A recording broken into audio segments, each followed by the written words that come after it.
Sementara itu, Saudara, Prabowo Gibran terus mengintensifkan sayap koalisi dengan merangkul Nasdem dan PKB. Kini partai politik koalisi Prabowo Gibran pun tengah menunggu tawaran posisi kursi menteri yang jadi hak prerogatif Presiden.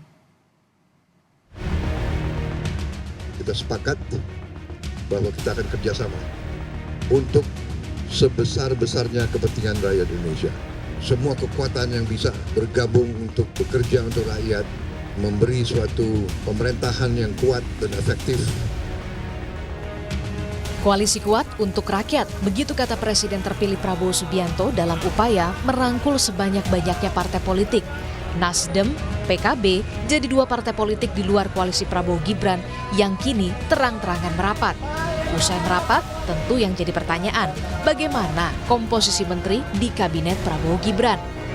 Apalagi PKB jadi anggota baru koalisi Prabowo Gibran. Kan nunggu pelantikan, nanti kalau soal kepastian sudah di dalam. Kita ngomong pasti nanti kan ada proses, masih 6 bulan. Urusannya dengan menteri kan ketika seorang presiden sudah memiliki hak prerogatif. Sekarang kan Pak Prabowo presiden terpilih, pemenang Pilpres.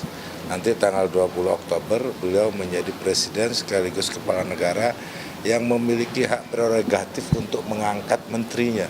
Nanti kalau soal ditanya, PKB sudah menyiapkan menteri belum? Tanya ketum kita nanti. Lalu bagaimana respon Golkar soal kursi jatah menteri? Sebagai partai yang berada di barisan awal koalisi Prabowo Gibran, tampaknya Golkar tak terlalu khawatir jatah kursinya bakal berkurang. Golkar yakin Prabowo memegang komitmen koalisi. Soal kabinet, komposisi kabinet itu ke hak prerogatifnya Pak Prabowo.